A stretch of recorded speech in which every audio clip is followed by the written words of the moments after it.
அன்னை தகவல் சேனலில் இன்றைக்கி என்ன பார்க்க போகிறோம் அப்படின்னா, union public service commission NDA 1ல் கால்ஃபர் பண்ணியிருக்காங்க. மொத்தம் எத்தனை போஸ்டிங் அப்படின்னா 406 போஸ்டிங்கு கால்ஃபர் பண்ணியிருக்காங்க. என்ன கேட்டகரி அப்படின்னா, நேஷ்னல் டிஃபென்ஸ் அகாடமி மற்றும் நாவல் அகாடமி எக்ஸாமினேஷன் 1 2025 போஸ்டிங் அப்படின்னு சொல்லியிருக்காங்க. பிளேஸ் ஆஃப் போஸ்டிங் எங்கே அப்படின்னா ஆல் ஓவர் இந்தியா அப்படின்னு சொல்லியிருக்காங்க. ஃபஸ்ட்டு நேஷ்னல் டிஃபென்ஸ் அகாடமி ஆர்மியில் 208 போஸ்டிங்க்கு கால்ஃபர் பண்ணியிருக்காங்க. அதில் 10 போஸ்டிங் ஃபீமேல் கேண்டிடேட்டு அப்ளை பண்ணலாம் அப்படின்னு சொல்லியிருக்காங்க. எஜுகேஷ்னல் குவாலிஃபிகேஷன் எவ்வளோ அப்படின்னா 12வது ஹையர் செகண்டரி முடித்தவங்க இதுக்கு விண்ணப்பிக்கலாம். First navy 42 including 6 for female applicant அப்படின்னு போட்டிருக்காங்க. அடுத்தது ஏர்ஃபோர்ஸில் flying 92 posting including 2 for female அப்ளிகண்ட்னு சொல்லியிருக்காங்க. ஜிடி டெக் 18 போஸ்டிங் கன்ஃபர் பண்ணியிருக்காங்க. அதில் 2 பெண்கள் விண்ணப்பிக்கலாம் அப்படின்னு சொல்லியிருக்காங்க. 2 பெண்களுக்கான போஸ்டிங் அப்படின்னு சொல்லியிருக்காங்க. அடுத்தது ஜிடி நான் டெக்னிக் 10 போஸ்டிங் கால்ஃபர் பண்ணியிருக்காங்க. இதுக்கு 2 போஸ்டிங் பெண்களுக்கு ஒதுக்கியிருக்காங்க அப்படின்னு சொல்லியிருக்காங்க. அடுத்தது நாவல் அகாடமி 36 போஸ்டிங் கால்ஃபர் பண்ணியிருக்காங்க.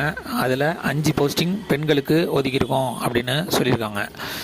இந்த போஸ்டிங்க்கு எஜுகேஷ்னல் குவாலிஃபிகேஷன் +2ல் ஃபிசிக்ஸு கெமிஸ்ட்ரி அண்டு மேத்தமெட்டிக்ஸ் சப்ஜெக்டை மேஜராக எடுத்தவங்க மட்டும்தான் இதுக்கு விண்ணப்பிக்க முடியும் அப்படின்னு சொல்லியிருக்காங்க.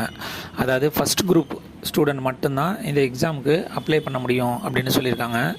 வயது வரம்பு என்ன சொல்லியிருக்காங்க அப்படின்னா, மேல் மற்றும் ஃபீமேல் கேண்டிடேட்டு 2/7/2006 முன்னாடியோ அல்லது 1/7/2009 பின்னாடியோ பிறந்தவங்க இதுக்கு விண்ணப்பிக்க முடியாது அப்படின்னு சொல்லியிருக்காங்க. இந்த பிட்வீன் கேப்பில் பிறந்தவங்க மட்டும்தான் இந்த எக்ஸாமுக்கு விண்ணப்பிக்க முடியும். செலெக்ஷன் ப்ராசஸ் எப்படி நடத்துகிறாங்க அப்படின்னா, ஆன்லைன் மூலியமாக விண்ணப்பிக்கிறவங்களுக்கு ஃபஸ்ட்டு ரிட்டன் டெஸ்ட்டு கண்டக்ட் பண்ணுறாங்க. அந்த ரிட்டன் டெஸ்ட்டில் செலக்ட் ஆகிறவங்களுக்கு இன்டெலிஜென்ட் அண்டு பர்சனாலிட்டி டெஸ்ட் அப்படிங்கிறது வைக்கிறோம் அப்படின்னு சொல்லியிருக்காங்க. எக்ஸாமினேஷன் சென்டர் இன் தமிழ்நாட்டில் எங்கெங்கெல்லாம் எக்ஸாமினேஷன் சென்டர் இருக்குது அப்படின்னா, சென்னை, கோயம்புத்தூர், திருச்சி, மதுரை மற்றும் வெள்ளூர் அப்படின்னு சொல்லியிருக்காங்க. இந்த எக்ஸாமுக்கு ஆன்லைன் மூலியமாக மட்டும்தான் விண்ணப்பிக்க முடியும். அப்ளிகேஷன் ஃபீஸ் என்ன அப்படின்னா, SC/ST ஃபீமேல் கேண்டிடேட்டாக இருந்தாங்க அப்படின்னா அவங்களுக்கு ஆன்லைன் அப்ளிகேஷன் ஃபீஸுங்கிறது கிடையாது. இதுவே அதர் கேண்டிடேட்டாக இருந்தாங்க அப்படின்னா 100 rupees ஆன்லைன் ஃபீஸு அப்படின்னு சொல்லியிருக்காங்க. இந்த எக்ஸாம் ஃபீஸு ஆன்லைன் மூலியமாக மட்டும்தான் கட்ட முடியும்.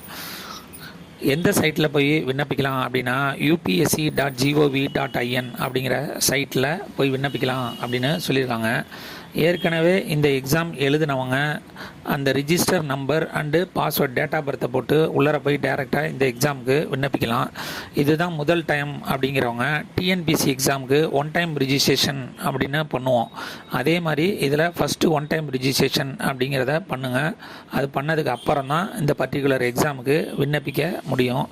விண்ணப்பிக்க கடைசி நாள் 31/12/2024 அப்படின்னு சொல்லியிருக்காங்க. டேட் ஆஃப் எக்ஸாமினேஷன் 13/4/2025 அப்படின்னு கொடுத்துருக்காங்க. டிஸ்கிரிப்ஷனில் லிங்க் கொடுத்துருக்கேன். விண்ணப்பித்து வெற்றி பெற்று பணியில் சேருக.